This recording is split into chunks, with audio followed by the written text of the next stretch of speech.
Okay, so we got cut off again. So we left off at Red Holzman, who was a coach, I believe, at that time. So after his playing days ended, Cooper entered the University of Minnesota.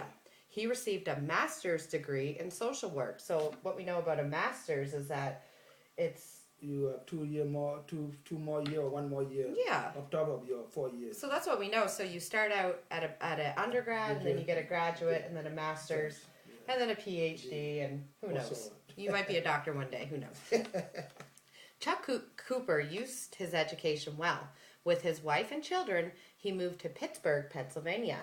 He was named head of the city's Parks and Recreation Department. Then he was elected to the school board. Interesting. In 1975, so this is after Luther King was assassinated, he was accepted an offer from the Pittsburgh National Bank. He became urban affairs officer at the bank, a post he held until ultimately death from cancer in 1984. To me, when I read that, a post he had held, that to me signifies a job or a position. That's right. That's correct. That's what it is. Yeah, a position that he held. Exactly. So, and now we know that throughout his life, he did die of cancer, and it was in 1984. So being an African-American president, Barack Obama. See, I read that. I went a little too quick. So being an African-American presented some special problems to both Cooper and his fellow players on the Celtics, especially on road trips, because we remember from what we read, separate rooms, and they had to eat in different spots. So in some cities, Cooper was not allowed to stay in the same hotel with the white players. He was also kept out of some restaurants. Instead of eating with the other players, he had to eat in his hotel room. So I would feel pretty isolated if that was me. That is true. Yes, and I as far as I can tell, seems that Cooper had been really. He seems to be okay with all of it. That's right. That's accepting, right, of the times. Right. The players did their best to make Chuck feel welcomed. He was part of the team. That was all that mattered to them. They did their best to make him feel wanted while they were away from Boston. Cooper was keenly. Okay, so. What is keenly? Keenly would be keen. The root word would be keen.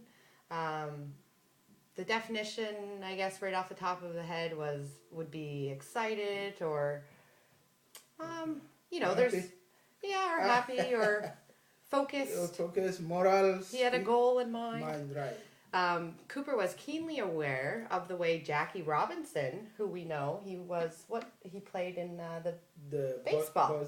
Yeah, had handled himself. So he had a role model, I guess, at the time too, when he became the first African-American baseball player in the major leagues. Cooper also wanted to avoid any fights, both on and off the court. It wasn't easy. A night in Moline, Illinois was among the worst. The Celtics were playing the Tri-City Blackhawks. It was a hard-fought game. Cooper had been moving all over the court, his quick hands working magic on defense. He got into a scramble for a loose ball. An angry Blackhawk suddenly cursed Cooper's black skin. Cooper was startled, so another word for scared.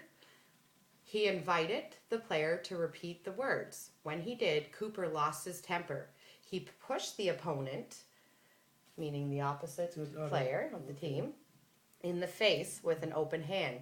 Players from both teams started to throw punches.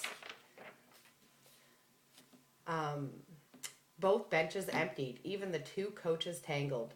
Cooper's coach, Red Auerbach, later said that Cooper never actually threw a punch. He said Cooper didn't want to hurt anybody. Cooper was fined by the league for starting a fight. When the commissioner, and we learned that word at the very beginning, so someone, the person in charge. Oh, yes. Yeah, heard the whole story. However, he canceled the fine. In spite of all the troubles he had while playing for the Celtics and the Blackhawks, Chuck Cooper was never bitter. So he was never sad or angry. That is because he also remembered men such as Walter Brown, Red Auerbach, Red Holzman, and the other teammates who were his friends. They all helped make his life easier. Chuck Cooper wasn't the only African American player in the NBA in the 1950s. To 51 season, the Washington Caps signed Earl Lloyd, and the New York Knicks got Nate Sweetwater Clifton. I wonder why they called him that. Sweetwater. That's interesting. But it was the 6'5", 220-pound Cooper who may lay claim to cracking the all-white NBA. So it's all interesting, like reading through all this, because it was, a very difficult time for African. Yeah, that's true. Yeah, for African Americans. So, what do you think today basketball would be like if there were no African American players? It should be not the basketball. It wouldn't be basketball. So, if it wasn't for people like Cooper, basketball would not be what it is today. That is true. And he totally broke the division. Yeah, right. Yeah. Let other people follow. Exactly. So we're really happy that Chuck Cooper came about. So that is a little bit about Read Aloud, a short little piece, and thank you very much for your help.